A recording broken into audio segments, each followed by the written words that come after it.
San Josemaría Escrivá disse: dal fatto che tu e io ci comportiamo come Dio vuole, non dimenticarlo, dipendono molte cose grandi, una parola importante da meditare.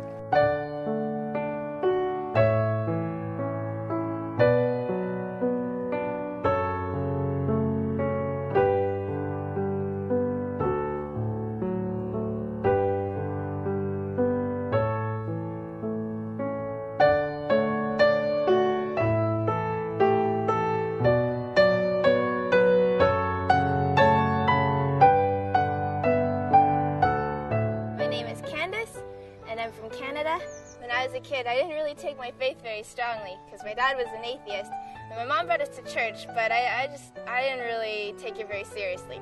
Then one day when I was in high school, one of my teachers came to me and she said, "Candace, I think you'll like this book. Why don't you read it?" So I thought, okay, whatever, another book from another teacher. One day I decided to go into the chapel and I sat there with this book and it was The Way. And I was thinking to myself, okay, what does this priest have to say to me? So I looked at the tabernacle and I thought, Jesus, if you really exist, then tell me.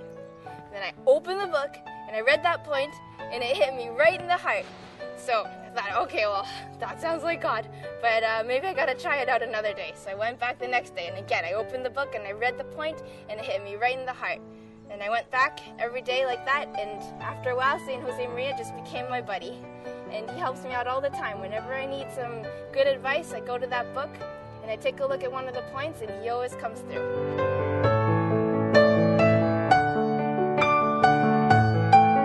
Me lembro muito bem a primeira vez que eu fui na casa, né? Foi numa quinta-feira, né? E eu cheguei, subi, né?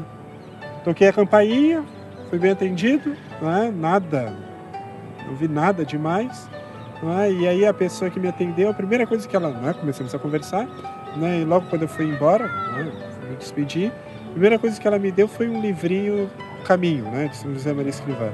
Aí eu comecei a ler aquele livro ali, eu cheguei e pensei, meu Deus, isso aqui é uma maravilha, isso aqui é uma riqueza.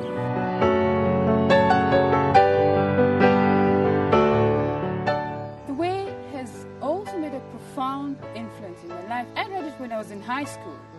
And one of the first questions that really made an impact is number 5, when he says, learn to say no. I thought to myself, have you ever learned to say no in my life? Then I started reading it, and little by little, it also opened horizons for me. And after I had joined the work, I keep on reading so many of those points and different things that I need to look into. And I always think, well, I know all these points of the way, but when I go back to them after so many years, I discover the profound meaning that perhaps I didn't know before. And I think to myself, I've read this point before. How come now it has a different meaning? So I think the way is so simple, but at the same time so profound that reading it over and over again, meditating on different points, helps one to bring out the things that perhaps were not obvious in the first reading. But with the years I've discovered I've always have to go back to the points of the way. No matter how familiar they look, no matter how familiar they sound, they always bring out that extra message that perhaps I've never discovered before.